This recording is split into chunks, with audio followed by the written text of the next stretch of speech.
What is Training Needs Analysis, or TNA? Training Needs Analysis. TNA is an important process that should be done prior to developing a training program for any upskilling goal or if you want to address skills gap. So I hope na gustuhan niyo yung mini activities natin, and now we're jumping into TNA. What is TNA? TNA is Training Needs Analysis. So pag sinabi natin, magpa-TNA ka bago mag-training, importante ba siya? Yes. The answer is yes. Dahil kapag wala po tayong Training Needs Analysis or hindi natin ginawa yan, paano po natin malalaman na yung office na to or itong set of officers na to, ito yung pangangailangan nila? Kasi ang TNA po, or Training Needs Analysis, ito po yung magbibigay sa atin ng information, ito yung tutulong sa atin para malaman anong eksaktong training ang kailangan gawin o i-design para sa kanila, or kasi minsan may ibang mga training organizations na meron na silang available na ganong training. So, mamimili tayo. Tingnan natin yung available trainings nila. Swak ba? Fit ba dun sa kailangan nung natin, ng organization natin. So, training needs analysis is very important. That's why kailangan gawin natin siya bago tayo mag-design ng training. Kasi kahit sabihin natin, napaka-familiar na natin, ito naman ang issue ito yung gap, kaya dapat pa-train natin sila. While we're very familiar kung ano talaga yung problema, importante pa din na mag-conduct tayo ng training needs analysis dahil maaaring may ibang problema na hindi siguro natin nakita or mayroong mga bagong gaps na hindi natin siguro nakita or hindi tayo familiar pa. Ang alam lang natin kung ano yung alam natin. That's why it's important na mag-TNA tayo. Kasi TNA is a process of knowing kung ano ang need ng isang organization. Lalo na kung patungkol ito sa kanilang mga empleyado, sa mga advocates, or sa mga budding leaders, lalo na yung mga possible na leaders natin, kailangan talaga nila ng training. Malalaman lang natin yung exact need nila if we conduct training needs analysis. Training Needs Analysis. 1. Identify organizational need. 2. Perform a gap analysis. 3. Assess training options. A scale of 1 to 3 could be used with number 1 being critical, 2 being important, and 3 being not that important at all. So, pagdating sa training needs analysis, may mga steps din naman. So, here are the steps as to how we can create or come up with a TNA report. So, number 1, we have to know kung ano yung organizational gap or organizational need. And sinasabi dito is identify the organizational need. Kapag hinahanap natin ito, kailangan mag-interview tayo ng mga tao sa organization. Hindi lang yung desk review. Yung desk review kasi, parang kumbaga, inaaral natin yung mga reports. Ano bang meron dito sa organization na to?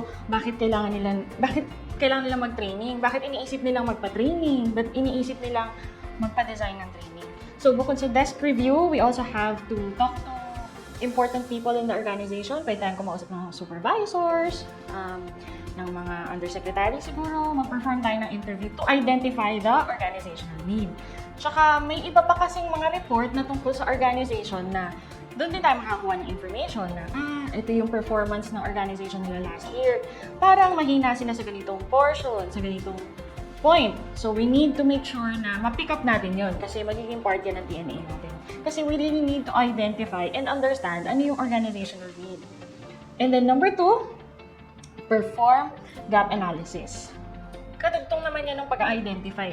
Kapag na-identify mo yung organizational need, parang tuloy-tuloy ang bilis. Nagpe-perform ka na rin ng analysis dun sa performance gaps nila.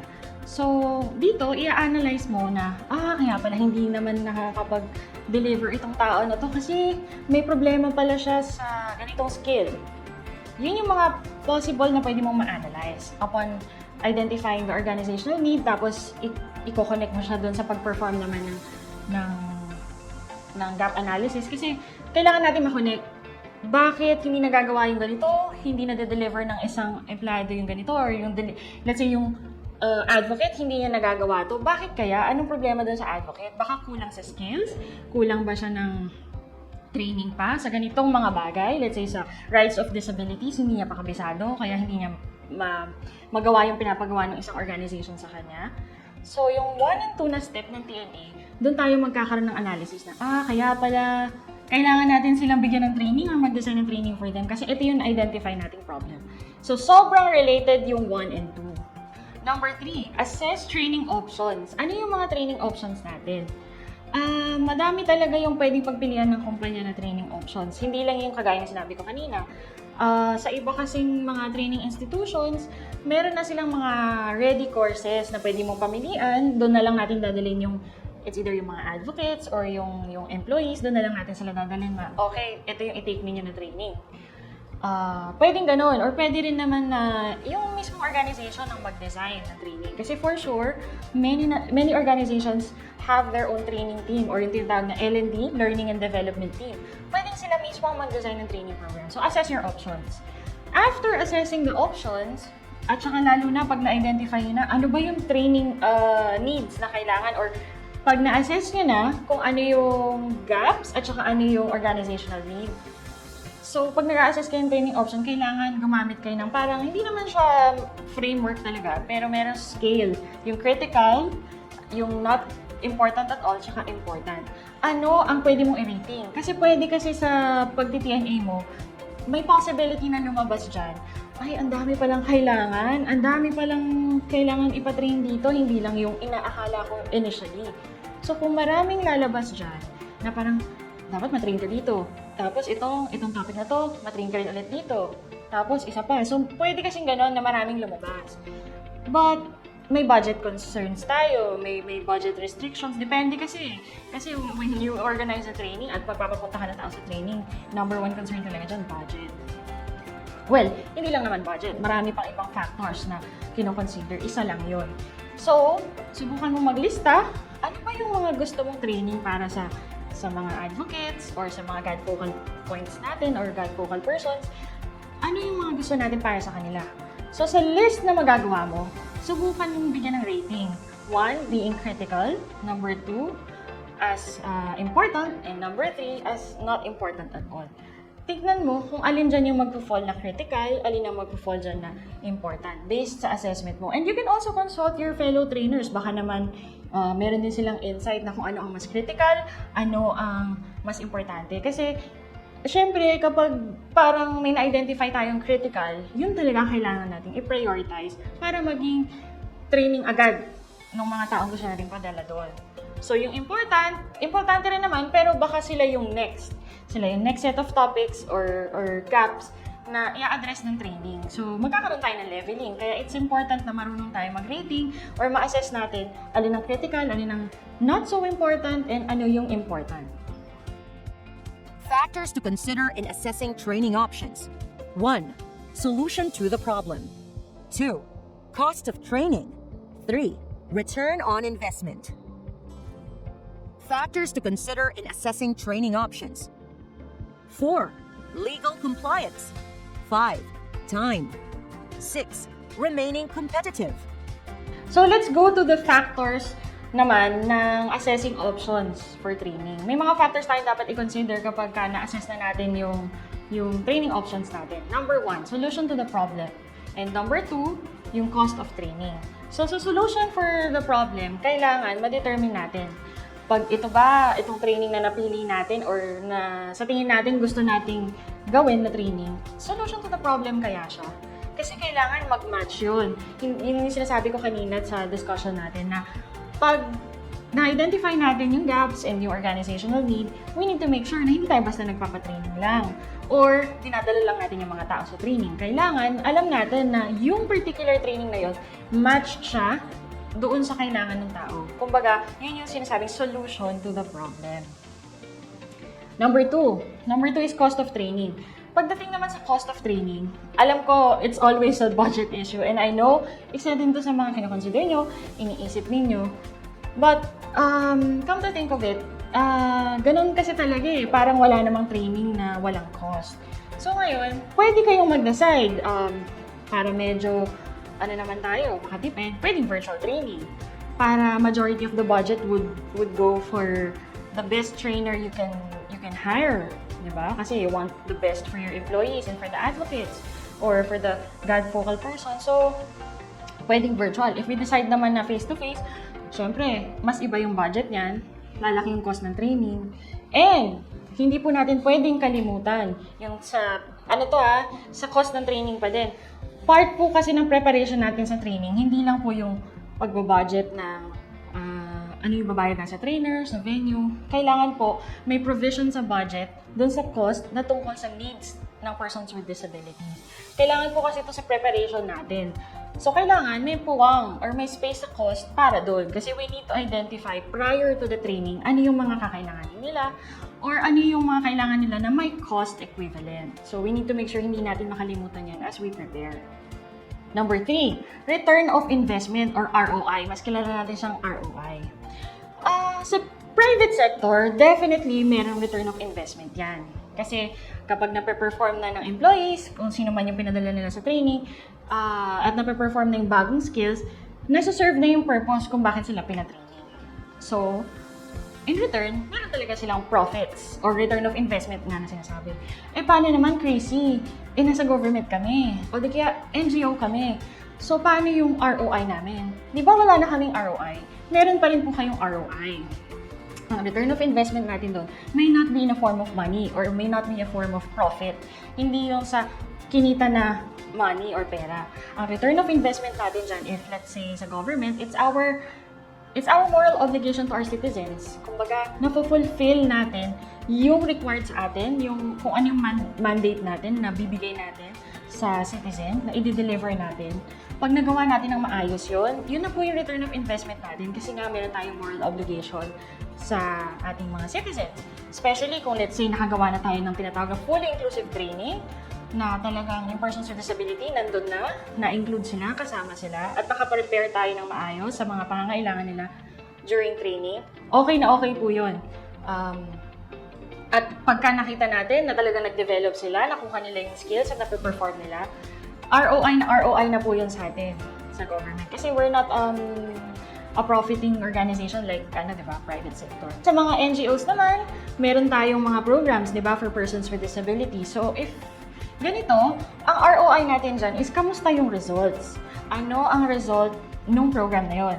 Like for example, kung yung program mo, employment.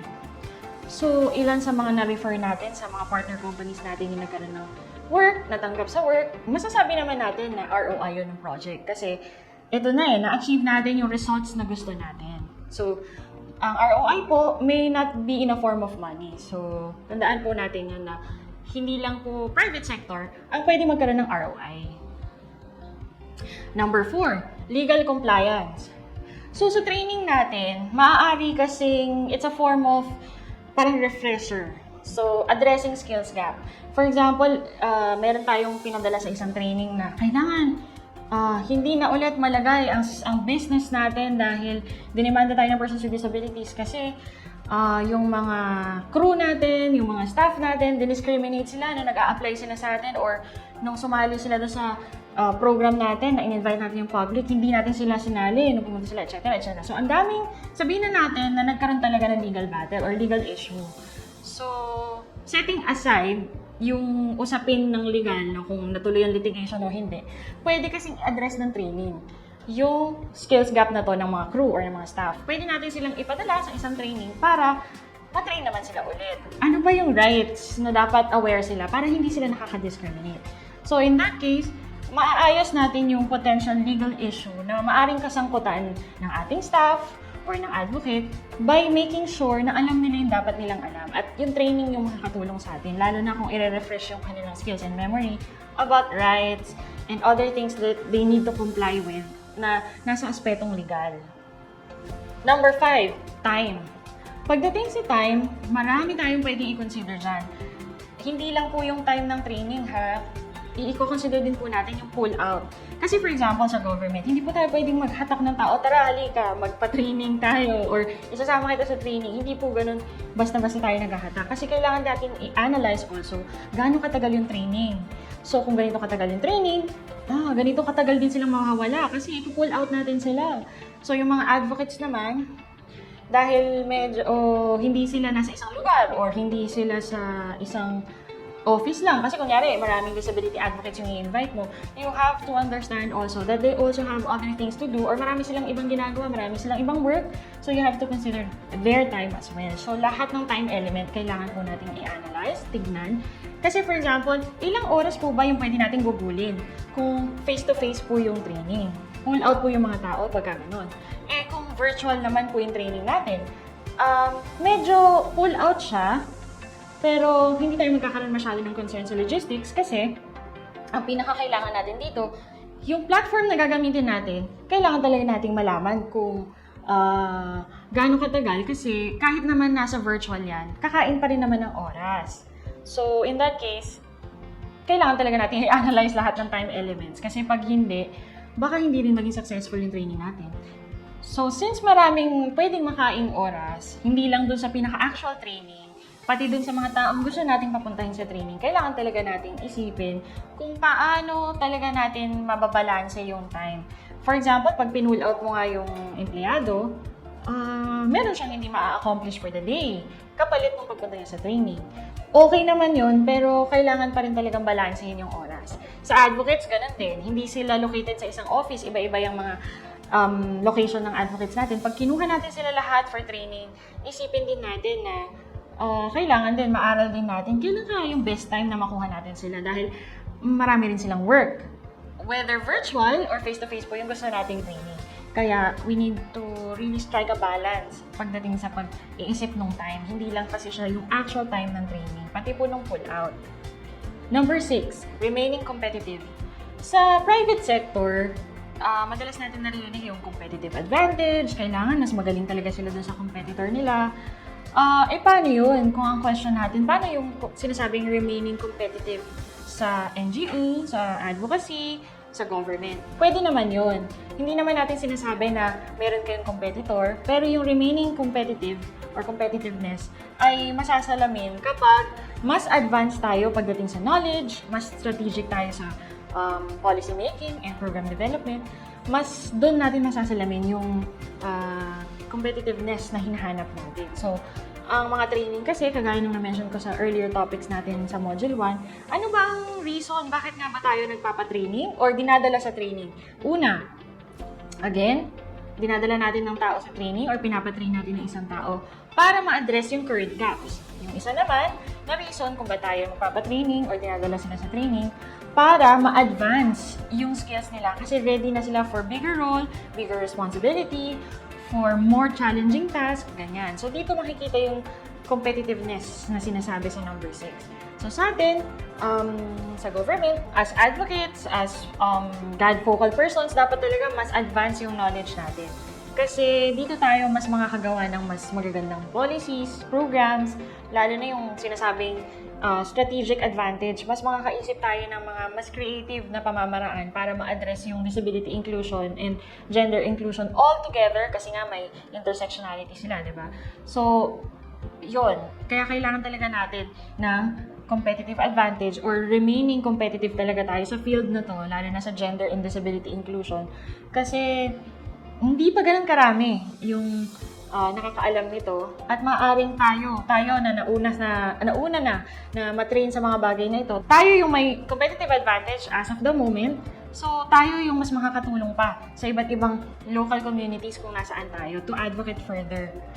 So, step 4 is yung report ng training needs at saka yung recommended training plans. So, sa lahat-lahat ng pinag-usapan natin na parang different steps kung paano gagawin yan, ang pinaka-last talaga, we need to come up with a report na ano na talaga ang resulta nung ginawa nating TNA, ano na yung nahanap nating gaps, etc. So, ito na talaga yung end part. Step 4. Report training needs and recommend training plans. Step 4. Kailangan tayo magbigay ng report or documented results. So, dito talaga malalaman ng management kung nasa NGO ka or nasa private sector ka, kung ano talaga yung pag-uusapan at pagdidesisyonan nila na, sige, gugo natin yan sa training. Sa government, ganun din naman. Kapag may report ka na naka-ready, pag diniscuss mo to sa secretary or sa undersecretary or sa mga division chief, syempre, ito yung magiging basis nila. Kung, sige, gugo na natin yung training na yan o hindi, or can we find other options? So, ito yung results na panghahawakan para mas maintindihan kung bakit kailangan natin i-address yung mga gaps, lahat ng nakalap nating information mula step 1.